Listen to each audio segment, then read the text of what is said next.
Hello, j'espère que tu es en pleine forme. Donc dans cette vidéo, je vais te parler des 5 bonnes habitudes qui t'aident à aller mieux.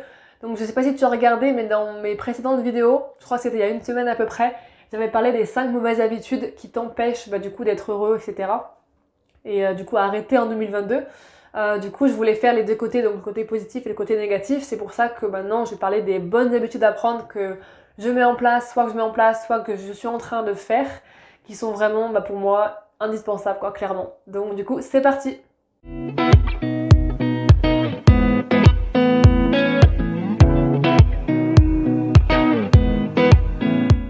Alors pour moi la première bonne habitude à prendre, c'est d'aller dans la nature. Franchement, aller se ressourcer dans la nature, c'est juste magique.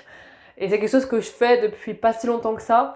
Clairement, ça fait depuis, je crois, depuis le confinement. Et je pense qu'on est un petit peu tous dans ce cas parce que je sais qu'il y a beaucoup de personnes qui ont pu se reconnecter à la nature et faire plus de balades, aller à l'extérieur pour vivre à l'extérieur et juste se ressourcer dans la nature. Et c'est vrai que ça fait vraiment du bien de pouvoir y aller. Moi, je sais que maintenant, à côté de chez moi, j'ai du coup la campagne. Enfin, c'est la campagne, donc on va dire que c'est pas des grosses villes, etc. Donc c'est toujours super bien pour aller se reconnecter et se ressourcer. C'est beaucoup plus simple que dans les villes. Donc après, toi, je sais pas où tu habites, toi qui regardes cette vidéo, mais si tu connais un endroit qui est assez ressourçant, assez calme et où tu peux te ressourcer, aller te balader seul. Si tu connais un endroit assez calme qui peut te permettre d'aller mieux, de te sentir mieux, de te sentir plus apaisé, vas-y, parce que je pense qu'on peut trouver cet endroit de partout, hein, clairement. La nature, elle est partout dans le monde. Donc voilà, et puis moi ce que j'aime bien faire aussi c'est aller dans ma petite forêt, parce que j'ai une petite forêt, c'est pas la mienne mais voilà, où j'aime bien aller, où il y a une petite rivière d'ailleurs qui coule, et je prends des photos assez cool là-bas, et franchement, des fois quand j'ai besoin de respirer, de souffler un peu, que je sens que ça va pas trop, j'y vais, et quand il fait beau en plus, la plupart du temps, et franchement c'est juste incroyable, comme ça redonne de l'énergie, on est beaucoup plus heureux, serein, etc. Donc voilà, c'est vraiment une habitude que je peux te conseiller. Ensuite, la deuxième bonne habitude que j'ai prise dernièrement, c'est la méditation. Et en vrai, ça c'est un truc de fou, ça a changé ma vie. Enfin, clairement, moi je pensais pas dire ça un jour parce que j'ai déjà essayé, mais bon, sans plus quoi. Mais vraiment, la méditation, ça permet de s'ancrer au moment présent. Et c'est ça qui est le plus important, c'est pour ça d'ailleurs que j'adore la méditation. Parce que ça permet vraiment d'être dans le moment présent, de pas penser à ce qu'on a fait la veille, ce qu'on doit faire demain, enfin vraiment. Et je pense que les sources de souffrance les principales en fait, c'est ce qu'il y a dans le passé et ce qu'il y a dans le futur. Quand on est dans le passé, en fait, on pense à ce qu'on a fait, on a des regrets, des remords, on se dit ah, mais j'aurais dû faire ci ou j'aurais pas dû faire ça. Et du coup, on ne vit plus en fait, on n'est pas dans le moment présent, on pense à ce qui s'est passé il y a 10 ans, il y a 5 ans, il y a hier, enfin bref. Ça nous aide pas à aller mieux en fait, et le futur c'est pas non plus mieux parce qu'on est anxieux et on se dit oh, mais qu'est-ce qui va passer demain, qu'est-ce que je vais faire, ouais mais si ça marche pas, si ça marche et machin. On est dans notre pensée et quand on est dans les pensées, on sait que c'est pas le moment présent. Et la méditation, ça permet vraiment de se recentrer sur nous, de s'aligner avec nous-mêmes. Et c'est pas l'histoire de faire le vide, ne penser à rien. Non, non, c'est pas ça, méditer, parce qu'on a forcément des pensées qui nous traversent, mais c'est de dire, ok, j'ai des pensées qui me traversent, et puis c'est pas grave en fait, je les laisse aller, je les laisse venir, et juste je lâche.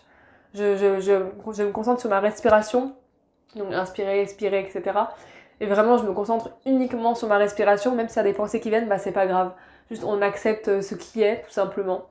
Mais après, si vous voulez, je pourrais faire une vidéo carrément sur la méditation, parce que c'est vraiment un outil, moi, que j'utilise tous les jours, presque tous les jours, et qui est vraiment trop bien, que ça soit 5 minutes, 10 minutes, un quart d'heure, 20 minutes, enfin voilà.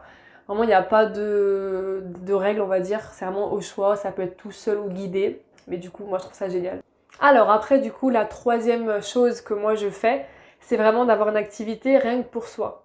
Et ça, on oublie souvent parce que des fois, on fait des choses dans tel but, pour, voilà, je sais pas, par exemple du sport, pour être plus en forme, etc. Mais est-ce que tu as déjà pris le temps de faire une activité, pas pour avoir de la performance, pas pour faire plaisir à telle personne, mais vraiment pour toi en fait. Et je parle même pas enfin oui, le sport du coup ça rentre en compte, ça peut entrer en compte, mais moi je parle vraiment d'une activité qui te fait du bien, mais où t'as pas de pression, pas d'objectif vraiment avec ça. Par exemple, moi la méditation c'est ça. Un petit peu, il y a aussi du yoga que je fais. Après oui, je fais des fois du yoga pour m'assouplir, pour avoir un peu plus de force, etc. Mais le but premier vraiment, quand je fais du yoga, c'est prendre du temps pour moi et rien d'autre. Donc voilà, sans objectif, sans performance, parce que par exemple, si je te dis Oui, bah, du coup, si tu me dis par exemple que ton activité c'est de faire du foot, bah ok, si c'est faire du foot juste pour toi, c'est bien, mais après, si c'est au niveau de la performance, etc., c'est pas que c'est mal, hein, c'est bien aussi, mais du coup, c'est pas une activité que tu fais juste pour toi, juste pour te ressourcer, etc. C'est plus dans l'objectif. Je sais pas si vous voyez ce que je veux dire. Mais du coup, c'est pas du tout pareil. Et sinon, il y a quoi d'autre? Bah, je sais pas, ça peut être vraiment lire des livres, parce qu'en soi, il n'y a pas trop de but à part bah, se développer. Ça peut être la musique, les arts, le dessin, la peinture, enfin tout ce qui est vraiment une activité qui te permet d'être juste libéré en fait juste de toi en fait. C'est une activité qui te permet d'être toi, d'être bien dans ta peau et voilà de te faire kiffer en fait tout simplement sans penser à ce que les autres vont dire etc. Parce que ça on s'en fout, on en a rien à cirer de ce que les autres vont dire. Ta vie tu la vis pour toi, pas pour les autres. Et ça j'inciterai jamais assez dessus parce que c'est super important. Et puis même sans ça, faire une activité juste pour soi, ça permet aussi d'augmenter l'estime que tu as pour toi-même, la confiance en toi, et vraiment de prendre du temps pour toi en fait, de t'aimer. Vraiment, je trouve ça c'est vraiment indispensable, c'est super important. Et tout ce que je viens de te dire depuis le début, là, toutes ces bonnes habitudes, ça t'aide vraiment à avoir plus d'amour pour toi parce que ça c'est la base. Je veux dire, on vit toute notre vie dans notre corps parce que du coup nous avons nous-mêmes. Voilà, c'est ça que je voulais dire parce qu'on s'assoit, donc ça se dit pas trop. Nous avons nous-mêmes, donc c'est ça qui est le plus important et il faut vraiment. Enfin, j'aime pas dire il faut parce que j'aime pas dire ça, mais on va dire c'est bien, on va dire de prendre du temps pour soi. Voilà. Donc après la quatrième bonne habitude que j'aime bien bah, du coup avoir maintenant, c'est avoir une alimentation saine. Ça après oui je vais pas vous dire il faut être vegan, il faut manger ci, il faut manger ça. Non, là on est dans le contrôle, c'est pas du tout ça en fait. L'alimentation saine pour moi c'est juste bah oui après surveiller un petit peu tout ce qui est par rapport aux animaux pour bah, du coup aider la planète, mais bon après ça voilà. Mais c'est pas se priver non plus de se dire oh my god je peux pas manger de gâteau parce que je vais grossir. Enfin ça on est dans le contrôle et du coup on ne kiffe pas sa vie et clairement c'est juste avoir une alimentation saine qui nous fait du bien où on se contrôle pas, on est juste libre en fait, c'est où tu te sens bien dans ta peau. Après je sais qu'il y a des personnes pour qui c'est difficile parce que peut-être qu'ils ont des troubles alimentaires, des choses comme ça, mais en soi, quand t'écoutes ton corps, quand tu sais ce que ton corps a besoin, bah ça roule tout seul. Mais bon après voilà, ça c'est en fonction de chacun, comment la personne se sent dans son corps, donc après c'est quand même un sujet assez vaste. Je leur en veux pas parce que je sais que eux aussi ont été éduqués comme ça, où faut pas dire les choses, faut pas trop exprimer quand on est en colère, quand on est triste, etc. Nos sentiments, machin. Et ça c'est dans la culture, dans l'éducation, dans plein de choses. Mais du coup, moi du coup quand j'étais petite j'ai appris à ne pas trop dire mes émotions, pas trop les exprimer, quand j'étais toute petite surtout. Et en fait, vers ouais, 13-14 ans, j'ai commencé à me rebeller, et là, c'était la fête. Et maintenant, du coup, c'est vrai que j'exprime énormément mes émotions. Genre, quand ça va pas, je le dis. Quand ça va, je le dis, mais quand ça va pas, je le dis tout le temps. Je m'exprime vraiment, peut-être des fois un petit peu trop. Mais quand je suis en colère, je suis vraiment en colère, j'ai envie de tout péter. Quand je suis triste, je suis vraiment triste, je pleure à mon goût, même toute la journée s'il faut, c'est pas grave. Je pleure, je pleure, je pleure. Ça m'arrive hein, des fois, des jours entiers où je passe ma vie à pleurer. Hein. Et d'autres où quand je suis hyper joyeuse, bah, je le vis à fond. Enfin vraiment, moi j'aime vivre mes émotions à fond. Après je connais plein de gens d'ailleurs qui sont très proches de moi, qui ont du mal à exprimer leurs émotions ou non, c'est pas si facile que ça. Ça je le reconnais, mais ça aide.